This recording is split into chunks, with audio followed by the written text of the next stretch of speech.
Next आपके पास जो चीज़ें आती हैं वो आपके पास आता है इनकरेज करना अपनी मार्केटिंग स्ट्रेटजीज में, मार्केटिंग प्रैक्टिस में अपने कल्चर को, और वो इंटेलिजेंस की तरह से आपने प्रेजेंट करना है। ऐसा ना लगे कि आप ही उस कल्चर की सारी चीज़ें कर रहे हो, बाकी कोई और नहीं कर रहा। ऐसा ना लगे कि आप उस कल्चर को इतना ज़्यादा प्रमोट कर रहे हो जितना नहीं करना चाहिए था, ओवर प्रमोटिंग आप कर रहे हो। इसी तरह से उस कल्चर को आप इतना प्रमोट ही नहीं कर रहे जितना वो एक्चुअल में है। नेगेटिव वाइब्स ना आप उसके कल्चर की दें, आप उसको प्रॉपरली इंगेज करें, इनकरेज करें उस कल्चर की चीज़ों को, और उस प्रोडक्ट के विजिबिलिटी, उसकी विजुअलाइजेशन को इतना आप इम्पैक्ट करवाएं कि वो आपकी डिजिटल मार्केटिंग की प्रैक्टिसेस में बन जाए।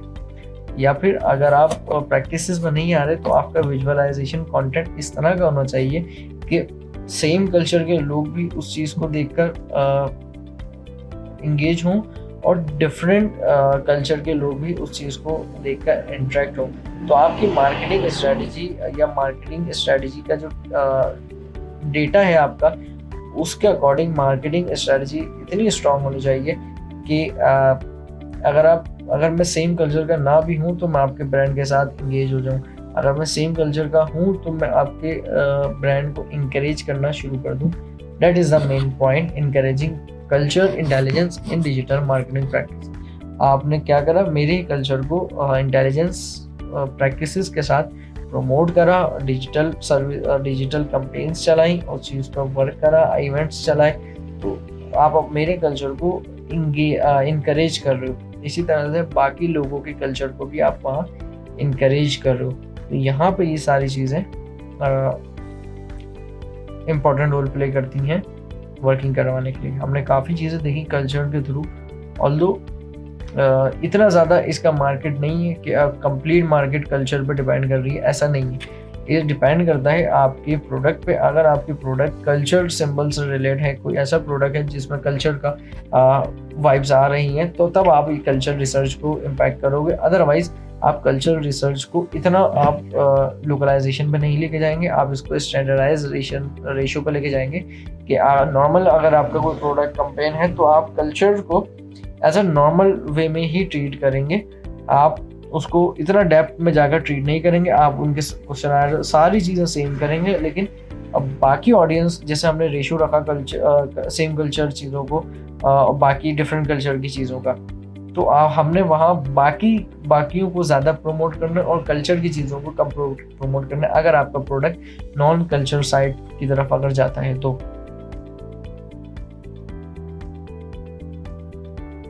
हमने थोड़ा सा ओवरव्यू अगर करें तो सिंपली मैं आपको शॉर्ट में यही कहूँगा कि आपने अगर आपका ऐसी चीज़ों को टारगेट करना है जो कि कल्चर को थोड़ा सा लिंक करवा रही हो, आपने ऐसे लोगों को टारगेट करना है जो कि उस कल्चर में इंटरेस्ट रखते हो, आइदर वो उस कल्चर के हों या ना हो। आपने अपने कंटेंट, अपनी विजुअलाइजेशन, अपनी स्ट्रेटजी को इतना स्ट्रॉन्ग करना है कि जो यूज़र देखे, आइदर वो सेम कल्चर का हो या सेम कल्चर का ना हो, वो उस प्रोडक्ट को देखे और उस प्रोडक्ट को परचेज करने में इंटरेस्ट जाहिर करे। सो ये चीज़ मेन है। अब उसके अंदर आपने सारी चीज़ों का इम्पैक्ट करना है, उसमें लैंग्वेजेस को आपने टचअप देना है, आपने बाकी इम्पोर्टेंस देनी है किन चीज़ों को, आपने उनके सिंबल्स को देने हैं, और उन सारी डिलीवरी में आपका जो अपना ब्रांड है, जो अपने प्रोडक्ट का मार्क है, वो इतना विजिबल होना चाहिए कि जो यूज़र देखे, हाँ ये इस कल्चर का है लेकिन इसको सेल कौन कर रहा है, this company is selling Ajrak, this company is selling caps, this company is selling sticks, this company is selling this, etcetera etcetera. तो आपके पास ये चीज़ें होनी चाहिए, इसकी नॉलेज होनी चाहिए, और उसकी रिसर्च सबसे मेन इम्पोर्टेंट रोल है आपका रिसर्च का। जितनी ज़्यादा रिसर्च हमारी स्ट्रॉन्ग होगी, उतनी ही ज़्यादा हम उसकी प्रॉपर्ली डिजिटल मार्केटिंग पे काम कर सकते हैं। उसी की तरह हम उसको इनकरेज कर सकते हैं, उसी को हम अपनी प्रैक्टिस में ला सकते हैं, और डिफरेंट कल्चर के लोगों को भी उसमें इन्वॉल्व कर सकते हैं। अदरवाइज़ फिर आपके अगर रिसर्च ही स्ट्रॉन्ग नहीं है तो बाकी चीज़ों पे भी इतना स्ट्रांगली आप काम नहीं कर सकते।